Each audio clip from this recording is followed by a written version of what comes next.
तो लोकसभा चुनाव आने के साथ साथ ऐसा लगता है कि सुप्रीम कोर्ट ने कुछ ज्यादा ही नकेलें कसनी शुरू कर दी हैं सरकार की। इलेक्टोरल बॉन्ड पे फैसला आया, रामदेव पे जो कल फैसला आया वो तो अद्भुत था। फैसला तो क्या था, रामदेव माफी मांगते रह गए, लेकिन कोर्ट ने कहा कि आपकी माफी स्वीकार करने योग्य नहीं है। और अगली सुनवाई में क्या फैसला आता है उस पर सबकी निगाहें हैं। और इसके साथ साथ एक बड़ी बात यह हो रही है कि कांग्रेस की कैंडिडेट लिस्ट लगातार लंबी होती जा रही है, मतलब लगातार उसका इंतजार लंबा होता जा रहा है। बहुत छोटी छोटी कैंडिडेट लिस्ट आ रही है। हालत यह है कि मल्लिकार्जुन खड़गे जी के यहां से एक ट्वीट आता है कि वो बाकायदा प्रचार करने जा रहे हैं अपने इलाके में जहां कांग्रेस को मिला, ईस्ट दिल्ली में। लेकिन अभी तक 3 सीट पर फैसला नहीं हो पाया कि कौन लोग चुनाव लड़ेंगे। कयास लग रहे हैं आज तक। ऐसे ही ग्वालियर की सीट आप जान लीजिए, मध्य प्रदेश में बेहद इंपॉर्टेंट सीट है, वहां पर कांग्रेस अभी तक फैसला नहीं कर पाई है। और एक एक दिन जो ये लेट हो रहा है वो भारी भी पड़ सकता है कांग्रेस को। हमारे साथ डॉक्टर राकेश पाठक हैं, इन सारे मुद्दों पर उनसे जरा डिटेल में बात करेंगे। राकेश भाई, शुरुआत रामदेव से ही कर देते हैं। और ये मैं इसलिए कर रहा हूं कि मुझे याद है कि इंदौर के मेडिकल कॉलेज में जो उनको मरीजों के ऊपर परीक्षण करने की अनुमति मिली थी कोविड के टाइम पे, मतलब मुझे तो यही ज्ञान है कि पहले परीक्षण जानवरों पे किया जाता है, फिर मनुष्यों को दवा दिया जाता है। लेकिन ये जो परमिशन मिली थी उसका न्यूज शुरुआत में जिन लोगों ने ब्रेक किया था उसमें से आप थे, और आपका वीडियो उस जमाने में काफी वायरल भी हुआ था। तो ये पूरा जो मामला है, जिस तरह से नोटिस मिली हुई है, जिस तरह से नोटिस मिली, उसके बाद जिस तरह से मिसलीडिंग इंफॉर्मेशन कोर्ट को दी गई, उसके बाद कल जिस तरह से हाथ जोड़ के माफी मांग रहे थे, कोर्ट ने वो माफी नहीं मानी, इन सारी चीजों को मैं लेकर चाहता हूं कि शुरुआत हम लोग यहीं से करें। आप डिटेल में अपनी बात रखिए। जी अशोक जी, बहुत जरूरी मुद्दा है अशोक जी, क्योंकि लोगों की जिंदगियों से जुड़ा मुद्दा है। ये कोई ऐसा व्यापारिक मसला नहीं है कि फलानी क्रीम लगाने से आप गोरे या काले हो जाते हैं। ये मसला जिंदगी से जुड़ी हुई दवाइयों का है। गोरे काले की क्रीम से बहुत ज्यादा फर्क नहीं पड़ता। ये आपने कौन सा टीवी खरीद लिया किसी प्रचार के प्रभाव में आके, उससे आपकी जिंदगी पर कोई फर्क नहीं पड़ता। टीवी खराब हो जाएगा तो आप सुधरवा लेंगे, लेकिन आप गलत दवा, अमानक दवा, गैर प्रामाणिक दवा अगर खा लेंगे तो उससे आपकी जिंदगी खतरे में पड़ सकती है। मृत्यु भी हो सकती है, अपंगता भी हो सकती है। बाबा रामदेव ने खास तौर से कोरोना काल में जो किया वो, और उसके उनके बाकी जो उत्पाद हैं वे लगातार लैब टेस्ट में फेल होते चले आ रहे हैं। कितनी सारी उत्तराखंड सरकार ने, उनके वहां के ड्रग डिपार्टमेंट ने बाबा रामदेव के कई उत्पादों को कई साल पहले, अशोक जी कोरोना से भी पहले, उत्तराखंड के चिकित्सा विभाग ने, आयुष विभाग ने बाबा रामदेव के कुछ उत्पादों को अमानक ठहराया था। इसके बावजूद वे उत्पाद बंद नहीं हुए। कोरोना काल में भी बाबा रामदेव ने कोरोना की दवा का दावा करके कोरोनिल दवा बेच डाली। दो दो केंद्रीय मंत्री उसकी लॉन्चिंग में खड़े हुए थे, डॉक्टर हर्षवर्धन और नितिन गडकरी।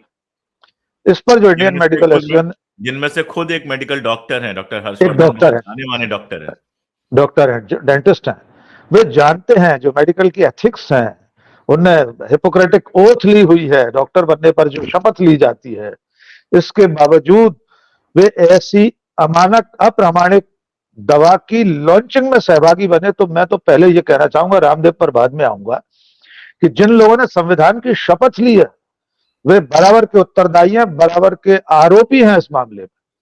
क्योंकि दवा के प्रचार प्रसार में जब दो मंत्री साथ खड़े हो तो जनता के बीच में भरोसा बनता है।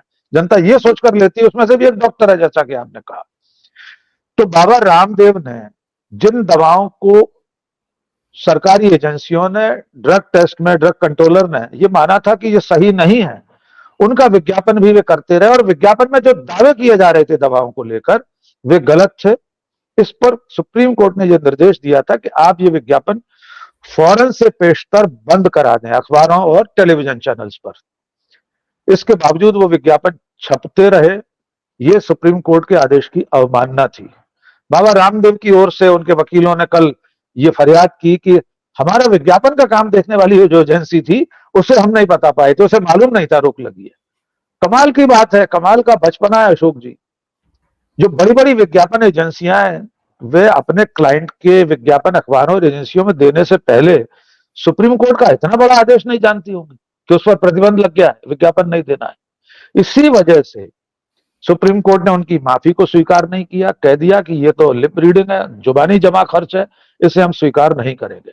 और आगे चलकर अगली सुनवाई पर जब वे जाएंगे, मुझे लगता है उस दिन उन्हें सजा होकर जेल भी जा सकते हैं। क्योंकि जब प्रशांत भूषण जैसे व्यक्ति को सुप्रीम कोर्ट ने अवमानना में मुक्त नहीं किया था, भले ही उन पर 1 रुपए का जुर्माना लगाया, उस सजा हुई थी। जुर्माना भी सजा की श्रेणी में आता है, यानी अपराध सिद्ध होना माना जाता है। तो मुझे ऐसा लगता है कि बाबा रामदेव पर संकट अभी बढ़ने वाले हैं और सुप्रीम कोर्ट के इस फैसले का स्वागत किया जाना चाहिए। दूसरा जो विषय है जिसका आपने उल्लेख किया, और संयोग से तारीख भी मैं आपको बता देता हूं, मई 2020 की बात है, संभवतः 24 मई की वो तारीख थी। उसके कुछ दिनों पहले कोरोना का काल चल रहा था, महाकाल बनकर देश में कोरोना फैला हुआ था, लॉकडाउन लगा हुआ था।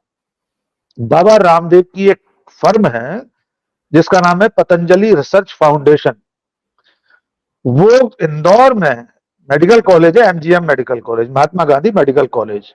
उसके बहुत डीन जाना को एक चिट्ठी लिख, जो बहुत जाना माना नाम है, उसे चिट्ठी लिखती है पतंजलि रिसर्च फाउंडेशन कि हमने कोरोना की दवा बना ली है, उसका परीक्षण करना है मरीजों पर। 48 घंटे के अंदर इंदौर के तत्कालीन कलेक्टर मनीष सिंह, उनके निर्देश पर, उनके दबाव में मेडिकल कॉलेज के द्वारा ये इजाजत दे दी जाती है। ये कितना गंभीर विषय है, और मरीजों पर उस दवा का, कोरोना की दवा का, जबकि उस वक्त तो दुनिया में कोई कल्पना नहीं कर सकता था कि कोरोना की दवा इतनी जल्दी बन जाएगी। 2020 की बात कर रहा हूं अशोक जी। आज भी नहीं बनी है पूरी, सर। आज भी नहीं बनी है, दुनिया में कोई दवा उसकी नहीं बनी, और तब तक तो लोग जानते ही नहीं थे ये क्या बला है। दवा का परीक्षण शुरू हो जाता है अस्पताल में। अब मैं अपने दर्शकों की जानकारी के लिए बहुत साधारण सी जानकारी बढ़ाना चाहता हूं। किसी भी ड्रग का, दुनिया में कोई भी दवा बनती है, बड़े से बड़े वैज्ञानिक, बड़े से बड़े जो दवा बनाने वाली कंपनियां, अगर वो दवा बनाती है तो उसके परीक्षण की क्या प्रक्रिया है, और खास तौर से भारत में और दुनिया भर में वही है। सबसे पहले तो किसी भी दवा को बनाने के लिए पहले लैब ट्रायल होगा, यानी प्रयोगशाला में आप ब्यूरेट पपेट में, आप में कांच के बार में उसका परीक्षण करेंगे, कीटाणुओं पर उसका परीक्षण करेंगे। उसका दूसरा चरण है जानवरों पर परीक्षण होगा, गिनी पिग पर होगा, बंदरों पर होगा, चूहों पर होगा, खरगोश पर होगा, जिस पर भी जैसी दवा हो वैसा परीक्षण होगा। तीसरे चरण में उसका मानव परीक्षण होता है, मनुष्यों पर परीक्षण होगा ड्रग का। भारत में जो उसका ड्रग ट्रायल का नियम है वो स्वास्थ्य मंत्रालय के अंतर्गत आता है। उसकी एक कमेटी है जिसके पास ये अधिकार है, ड्रग कंट्रोलर ऑफ इंडिया जो स्वास्थ्य मंत्रालय के मातहत है, उसके पास ये अधिकार है कि किसी भी ड्रग के ट्रायल की इजाजत सिर्फ ड्रग कंट्रोलर ऑफ इंडिया देगा। इजाजत देने के बाद ड्रग कंट्रोलर ऑफ इंडिया की एक एथिक्स कमेटी है, वो एथिक्स कमेटी इसकी पूरी निगरानी करेगी कि किन मरीजों पर इसका परीक्षण हो रहा है। मरीजों से भी उसकी सहमति ली जाएगी, क्योंकि किसी भी दवा के परीक्षण में किसी भी मरीज की जान जा सकती है, उसको अस्थायी या स्थायी अपंगता हो सकती है, हो सकता है उसकी एक आंख चली जाए, हो सकता है उसका चेहरा टेढ़ा हो जाए, हो सकता है उसकी मनोदशा खराब हो जाए। इसका भी नियम है। हमारे कानून निर्माताओं ने हर चीज, इंसानी जिंदगी से जुड़ी हुई हर चीज को लेकर बहुत अच्छे और पुख्ता कानून बनाए हैं। उसमें कानून में यह लिखा है कि अगर ड्रग ट्रायल से किसी व्यक्ति की जान चली जाती है तो वो दवा कंपनी उसका हर्जाना भुगतेगी, उसके परिजनों को उसका भरपूर हर्जाना देगी। अगर अपंगता हो जाती है तो उस अनुपात में उसका इलाज कराएगी और हर्जाना देगी। इस मामले में न तो मरीजों से सहमति ली गई अशोक जी, एमजीएम मेडिकल कॉलेज के मातहत के तहत जो अस्पताल है उसका नाम है एमवाई हॉस्पिटल, वो भी देश का जाना माना हॉस्पिटल है, बिल्कुल। महाराजा यशवंतराव हॉस्पिटल। वहां पर मरीजों पर ड्रग ट्रायल शुरू हो गया। और एक मजेदार बात अशोक जी, मतलब चरम है, कलेक्टर ने और डीन ने कह दिया कि इसके परीक्षण में एक एमबीबीएस डॉक्टर, एक आयुर्वेद डॉक्टर निगरानी करेगा।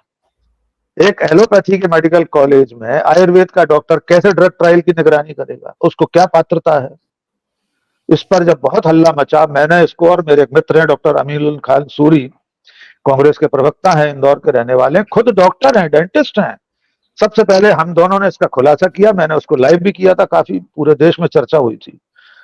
अशोक जी, इसकी सजा यह मिली कि हमारे दोस्त डॉक्टर अमीनुल खान सूरी को इंदौर के जिला प्रशासन ने जिला बदर कर दिया। अरे आप कल्पना कर सकते हैं, पढ़ा लिखा डॉक्टर, न वो अपराधी हैं, न उनके ऊपर कोई आरोप है किसी तरह का। स्थानीय प्रशासन ने और कलेक्टर मनीष सिंह ने पूरी मनमानी और तानाशाही बरतते हुए डॉक्टर सूरी का जिला बदर का आदेश निकाल दिया। सोच कर देखिए, ऐसी तानाशाही चल रही थी सिर्फ बाबा रामदेव को बचाने के लिए और उनके हक में। शायद शायद यही वजह है राकेश भाई कि सरकार को भी नहीं छोड़ा है। केंद्र सरकार और राज्य सरकार दोनों का नाम लिया है सुप्रीम कोर्ट ने, और बहुत कम लोग इसको समझ पाएंगे, लेकिन ये बहुत गंभीर मामला है। अगर इसको थोड़ा सा देखें, उस जो कल का बयान है मैं पढ़ रहा था, तो उसका मतलब ये निकलता है कि इन तीनों ने मिलकर देश को बेवकूफ बनाया है। रामदेव, केंद्र सरकार और राज्य सरकारें। किसी पार्टी का बिल्कुल नाम डॉक्टर, नहीं लिया, लेकिन राज्य सरकार का नाम लिया है। बिल्कुल नाम लिया है। और देखिए, आखिर सरकारों के नाम लिए जाए ना, तो सरकारों में बैठे हुए व्यक्ति या पदनाम, कोई तो उत्तरदायी होगा।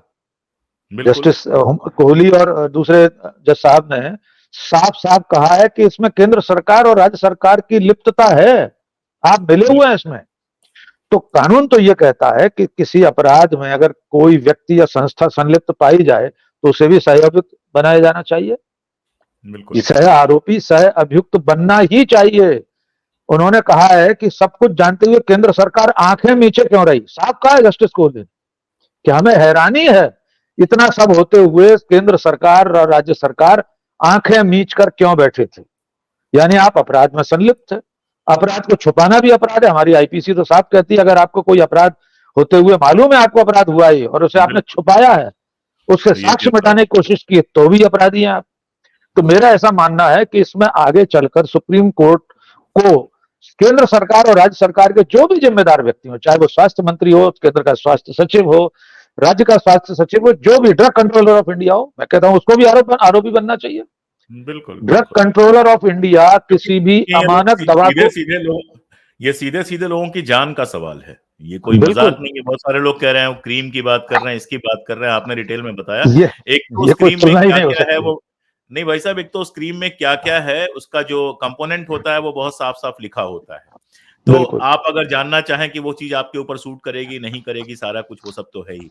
दूसरा ये कि उनकी तुलना जान बचाने वाले ड्रग से, अब कोई कहे कि हार्ट अटैक में जो दवा दी जाती है, उसका कोई ऐसे प्रचार कर दे और उसका गोरा काले से प्रचार कर दे, तो इन दोनों में तो ज़मीन आसमान का फ़र्क है। बिल्कुल, बिल्कुल, बिल्कुल सही बात है। जिस पर हम लोग बात कर रहे हैं कि बाबा रामदेव ने जो कुछ किया है, जिस तरह की दवाएं बेची हैं, और एक दवा का जिक्र करना चाहता हूं अशोक जी, आपको याद होगा शायद 4 या 5 साल से अधिक हो गए होंगे, बाबा रामदेव ने एक पुत्रेष्ठी कोई दवा बनाई हाँ, थी। बिल्कुल। मैं अगर उसका उच्चारण बार बार भूल रहा हूं, कल से मुझे सही नाम याद नहीं आ रहा। यानी उस गोली को, उस दवा को खाने से कोई भी महिला जब गर्भवती होगी तो सिर्फ पुत्र को ही जन्म देगी, पुत्र रत्न को। इससे ज्यादा अमानवीयता क्या हो सकती है कि आधुनिक युग में कोई दवा बनाने वाला ये दावा करे कि उसकी गोली खाकर सिर्फ लड़के ही पैदा होंगे, लड़कियां पैदा ही नहीं होंगी। इससे ज्यादा नस्लीय भेदभाव बेटे और बेटी के बीच, स्त्री और पुरुष के बीच कोई कर भी कैसे सकता है, इतनी घटिया स्तर की इस हरकत। इसके बावजूद सरकार ने उस पर कोई रोक नहीं लगाई। बाबा ने शायद उस उत्पाद का नाम बाद में बदल दिया, लेकिन मूल नाम उसका वही था, पुत्र से जुड़ा हुआ, बिल्कुल याद है, पुत्रेष्ठी बिल्कुल बटी, याद है। गूगल पुत्रेष्ठी करने पे वो बटी। कुछ निकल भी जाएगा। जी। बिल्कुल। तो जब जब बाबा रामदेव पर, अब मैं असली मुद्दे पर आना चाहता हूं अशोक जी, बाबा रामदेव ये सब कर इसलिए पा रहे थे कि उन्हें सत्ता का संरक्षण हासिल था। बीजेपी के बड़े से बड़े लोग, स्वयं प्रधानमंत्री उन्हें राष्ट्र ऋषि कह रहे थे। एक धंधेबाज, एक व्यापारी, एक कारोबारी, जैसे दिग्विजय सिंह जैसे नेता, दिग्विजय सिंह अशोक जी देश के पहले नेता थे जिन्होंने दसियों साल पहले कह दिया था कि बाबा रामदेव एक महाठग है। और अब हम और आप भी इसलिए कह सकते हैं कि सुप्रीम कोर्ट ने इसे प्रमाणित कर दिया है कि बाबा रामदेव एक ठग है, इसलिए हम ये कह पा रहे हैं। ये मानहानि नहीं कर रहे हम, वे बाकायदा आरोपी हैं। तो कुल मिलाकर वे ये सब इसलिए कर रहे थे कि उन्हें सत्ता का संरक्षण हासिल था, उस सत्ता का जिसे लाने के लिए बाबा रामदेव 2014 से पहले कहते थे कि 30 रुपए का पेट्रोल मिलेगा, एलपीजी 200 रुपए का मिलेगा, विदेशों से काला धन आ जाएगा, आप सबको काला धन मिलेगा। बाबा को तो अशोक जी, शायद मुझे लगता है रामानुजन भी गणित का वो अंक नहीं बता पाएंगे जो काले धन का अंक बताया करते थे बाबा बाबा रामदेव को। उसमें कितनी गिनतियां लगती हैं, कितनी बिंदियां लगती हैं, हम और आप भी गणित का कोई प्रोफेसर नहीं बता सकता। वो आंकड़ा बाबा रामदेव को मालूम था। बाबा रामदेव के पास कोई कागज था जिससे उन्हें स्विस बैंक में जमा काले धन की जानकारी थी। ये सब कर कर मोदी की सरकार को लाने वालों में बाबा रामदेव शामिल थे। इसलिए वे डर नहीं रहे थे, उन्हें कानून के डंडे का कोई डर नहीं था, सरकारों का कोई खौफ नहीं था, इसलिए वे ये कह देते थे कि मेरी पिछली बार पूंछ भी पाड़ेगा सुप्रीम क्या। सुप्रीम कोर्ट का जब फैसला आया था उसके बाद बेहद आपत्तिजनक बयान दिया था रामदेव ने। बिल्कुल कई दिया, जो प्रेस आप इस कॉन्फ्रेंस शब्द का करके, उपयोग कर रहे थे, बिल्कुल। पूंछ प्रेस कॉन्फ्रेंस में उन्होंने कहा था। ये चूंकि मुहावरा है देश, इसलिए हम बोल पा रहे हैं, कोई अपशब्द नहीं बोल रहे, लेकिन बोला तो बाबा रामदेव ने था। लेकिन आज सचमुच में उनकी पूंछ पर कानून ने अपना अंगद जैसा पैर रख दिया है। जी अशोक जी। अब थोड़ा राजनीति की तरफ चलते हैं भाई साहब। अभी खबर आ रही है कि राहुल गांधी जी वायनाड में अपना एक नामांकन कर रहे हैं, लेकिन कांग्रेस जिस तरह से लगातार लेट कर रही है, मतलब दिल्ली की कहानी यह है कि मल्लिकार्जुन खड़गे जी की तरफ से या लोगों की तरफ से बयान आ गया कि मल्लिकार्जुन खड़गे जी जो है नॉर्थ ईस्ट दिल्ली में प्रचार करना शुरू करेंगे अभियान के तहत, और अभी तक किसी को पता नहीं है कि नॉर्थ ईस्ट दिल्ली में उम्मीदवार कौन है। और इसके आगे अगर देख लें तो मध्य प्रदेश में ग्वालियर की आप बार बार बता ही रहे हैं कि ग्वालियर की सीट अभी तक फाइनल नहीं हो पाई है, और भी देश में कई सारी ऐसी इंपॉर्टेंट सीट्स हैं जिन पर कांग्रेस का अभी कौन कैंडिडेट होगा। आप सोचिए, दिल्ली का तो मामला गजब है। भाजपा ने 7 पे कर दिया, 4 सीट पे लड़ना था आम आदमी पार्टी को, उसने तुरंत कर दिया। 3 सीटें आपको करनी है और इन 3 सीटों पर आप उम्मीदवार घोषित नहीं कर पा रहे। मतलब क्या, आप अभी राहुल गांधी से मिले भी थे, राहुल गांधी जी ने देश के कुछ वरिष्ठ पत्रकारों से मुलाकात की जिनमें आप भी शामिल थे, तो मतलब क्या है, क्या कर क्या रही है कांग्रेस? कांग्रेस आपराधिक लापरवाही कर रही है अशोक जी। एक पत्रकार के नाते और एक साधारण नागरिक और मतदाता के नाते भी हम सब लोग राजनीतिक दलों की गतिविधियों पर नजर रखते हैं। कोई पार्टी चुनाव में इतनी देरी, इतनी लेट लतीफी, इतनी हीला हवाली कैसे कर सकती है? आप बीजेपी जैसी पार्टी से लड़ रहे हैं जिसका दावा है कि दुनिया की सबसे बड़ी पार्टी है। आप नरेंद्र मोदी जैसे देश के इस वक्त के सर्वशक्तिमान प्रधानमंत्री से लड़ रहे हैं, जिसके पास सारी संवैधानिक संस्थाएं हैं, सारी सोशल मीडिया की ताकत है, सारी मुख्य मीडिया की ताकत है। आपके पास सिर्फ आपका हौसला है और जनता का भरोसा है। वो जनता भी तभी तो फैसला करेगी जब आप उसके सामने अपना प्रत्याशी और अपना ये मनोबल, अपनी तैयारी परोसेंगे। देश की राजधानी है दिल्ली अशोक भाई, और राजधानी का एक एक बात और संदेश मैं होता है। जोड़ दूं भाई साहब कि दिल्ली में कोई इतने सारे 150 कैंडिडेट भी नहीं है, कुल 3 या 4 लोग हैं जिनमें से 3 नाम चुनने हैं। 3-4 लोग हैं, और उस दिल्ली में जिसमें आप पिछले 3 विधानसभा चुनाव में नाम लेवा भी नहीं जीते हैं। 2 बार जीरो पे लोकसभा हो। चुनाव में जीरो पे हैं, दोनों बार से सातों की सातों सीटें बीजेपी जीत गई। तो इतनी कवायद, इतनी माथापच्ची क्यों हो रही है, हम नहीं समझ पा रहे। मैं बहुत साफ कहना चाहता हूं, राजनीति के मैदान में खास तौर से चुनाव के अवसर पर कोई पार्टी अगर इतनी देरी करती है तो इसका खामियाजा उसे चुनाव में भुगतना ही पड़ेगा। आपने ग्वालियर का जिक्र किया, उसमें 2-3 सीटें और जोड़ देते हैं। मुरैना का भी आज तक फाइनल नहीं हो पाया, खंडवा का आज तक सुनिश्चित नहीं हो पाया टिकट, रायबरेली और अमेठी नेहरू गांधी परिवार की सीटें हैं। आजादी के बाद से आपके नाम का ठप्पा लगा हुआ है। चुनिंदा 1-2 बार को छोड़कर गांधी नेहरू परिवार जीतता रहा है या उनके लोग जीतते रहे, वहां से आप टिकट फाइनल नहीं कर पा रहे। अगर प्रियंका गांधी को लड़ना है तो उसमें किससे पूछना है? कौन सी स्क्रीनिंग कमेटी, कौन सी सीईसी तय करेगी? जिस दिन गांधी परिवार में कोई तय कर देगा प्रियंका गांधी को लड़ना है, उस दिन फैसला हो जाएगा। तो देरी क्यों कर रहे हैं? ग्वालियर में अशोक जी बीजेपी के प्रत्याशी का नाम घोषित हुए मेरे ख्याल से 20 दिन होने को आ गए होंगे। वो तो 8 विधानसभा चुनाव क्षेत्रों में एक चक्कर लगाया आया होगा, लोकसभा सीट के अंतर्गत वो प्रत्याशी घूम आया होगा अभी तक, और कांग्रेस का तो कोई प्रत्याशी तय नहीं हो पा रहा। तो इसका खामियाजा भुगतना पड़ेगा। हम नहीं जानते कि ये देरी क्यों हो रही है, इतना असमंजस क्यों है। जो ऊपर से दिखाई देता वो ये लगता है कि जो प्रदेशों के नेता है, खासतौर से अगर मध्य प्रदेश की बात करूं, तो यहाँ जो 2-3 छत्रप बचे हैं, जो दिग्विजय सिंह, जीतू पटवारी, अरुण यादव, शायद ये लोग तय नहीं कर पा रहे हैं कि हमें अपने आदमी को लड़ाना है या दूसरे को। इन्हें ये सोचना चाहिए, जो इतने लायक हो, जो चुनाव अच्छे से लड़ सके, उसका नाम तय कर दें। हार जीत तो जनता के हाथ में है। तो ये देरी आपराधिक लापरवाही ही है, आपराधिक देरी है। जी अशोक जी। अगला सवाल आपने छोड़ दिया, राहुल गांधी से अभी आपकी मुलाकात हुई थी, मैं तो नहीं, मैं क्या बिल्कुल किस तरह की बिल्कुल बातें? जी। मैं बहुत साधारण सी बात है। राहुल गांधी इस वक्त लगातार लोगों से मिल रहे हैं। एक तो कांग्रेस और राहुल गांधी पर ये आरोप था, ये शिकायत थी उनसे लोगों की, वे लोगों से मिलते नहीं है। लेकिन जब से भारत जोड़ो यात्रा शुरू की तो पूरी यात्रा में हजारों लाखों लोगों से मिले होंगे दोनों यात्राओं में। उनमें और तो खैर उसके मैं भी बाद, था। हाँ आप भी थे, मैं भी था, सिवनी जी। मालवा, आगर मालवा में मिला बिल्कुल। था, यात्रा में चला था। जी। तो कुल मिलाकर मुझे ऐसा लगता है कि कांग्रेस के दरवाजे खुल रहे हैं लोगों के लिए। और उसी प्रक्रिया में राहुल गांधी अब समाज के अलग अलग तबके के लोगों से मिल रहे हैं। कुछ दिनों पहले वे सिविल सोसाइटी के लोगों से मिले थे, प्रोफेसर से मिल रहे हैं, दलित समाज के लोगों से अलग मिले हैं, कभी लेखकों से मिल रहे हैं, पत्रकारों से भी मिल रहे हैं। ये एक अनौपचारिक बातचीत थी जिसमें देश के सामने जो चुनौतियां हैं, वर्तमान में लोकतंत्र और संविधान को लेकर जो खतरा है, उन सारे मुद्दों पर बात हुई। दो तरफा बातचीत थी, वो चूंकि कोई इंटरव्यू नहीं था, एक क्लोज डोर मीटिंग थी, इसलिए उसके बारे में बहुत स्पष्ट जानकारी देना हमारे लिए नैतिक रूप से ठीक नहीं है। लेकिन मैं इतना जरूर कह सकता हूं कि राहुल गांधी इस देश में इस वक्त सबसे सतर्क और सचेत राजनेता के रूप में हम लोगों को दिखाई दी है।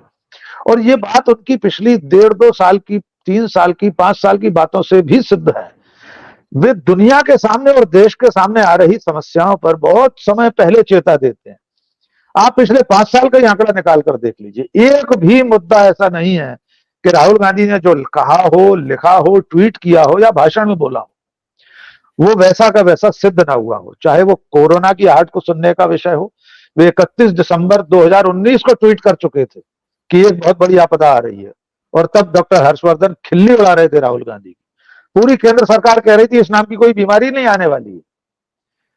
आर्थिक विषयों को आप देख लीजिए, जीएसटी का मामला हो, नोटबंदी का मामला हो, इलेक्ट्रोल बॉन्ड का मामला हो, चीन के दखल का मामला हो, ईवीएम का मामला हो, राहुल गांधी की एक भी बात अब तक गलत साबित नहीं हुई है।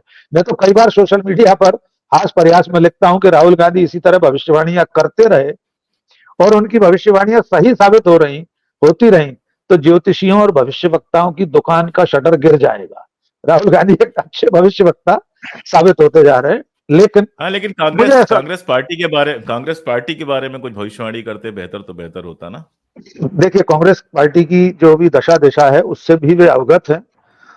उसका प्रमाण उस बंद कमरे की बैठक क्यों? राहुल गांधी तो मंच से कहते हैं जिन्हें जाना है वे जाएं। वो मंच से कहते हैं मैं जानता हूं कौन विचारधारा से हमारे साथ नहीं है और हमारे भीतर है। तो मुझे लगता है ये सारी बातें राहुल गांधी को पता है। कांग्रेस अपने संक्रमण काल से गुजर रही है, उसका खामियाजा राहुल गांधी भुगत रहे हैं। वे ही अकेले लड़ रहे हैं अशोक जी, बहुत स्पष्ट कहा जाए तो इस वक्त इस निजाम के साथ, इस सत्ता के साथ कौन लड़ रहा है? जिन्हें सब कुछ कांग्रेस पार्टी ने दिया वे तो छोड़ छोड़कर जा रहे हैं। राहुल गांधी तो निडर होकर लड़ रहे हैं, ना ईडी से लड़ रहे हैं, ना डर रहे हैं, ना सीबीआई से, ना आईटी से। तो मुझे ऐसा लगता है कि ये देश भी देख रहा होगा, हम लोग तो पत्रकार के रूप में ही देख रहे हैं। जहां जहां राहुल गांधी गलत करते हैं, कांग्रेस गलत होती है, हम सब खुल के आलोचना करते हैं। अभी हमने कहा कि आपराधिक लापरवाही कर रही है देरी करके कांग्रेस। आपराधिक लापरवाही कोई कानून की भाषा में नहीं कह रहा हूं, पॉलिटिकल एक नेग्लिजेंस है, ये देरी बहुत खतरनाक है। तो मैं समझता हूं राहुल गांधी जिस दिशा में काम कर रहे हैं, अगर पार्टी के दूसरे पायदान के नेता उतनी ही शिद्दत के साथ, उतने ही कन्विक्शन और कमिटमेंट के साथ उनका साथ दे दें तो कांग्रेस इस झंझावात से भी निकल सकती है। सरकार में आए ना आए, चुनाव में प्रदर्शन तो अच्छा कर ही सकती है, सरकार में भी आ सकती है, जनता अगर साथ देगी तो। जी अशोक।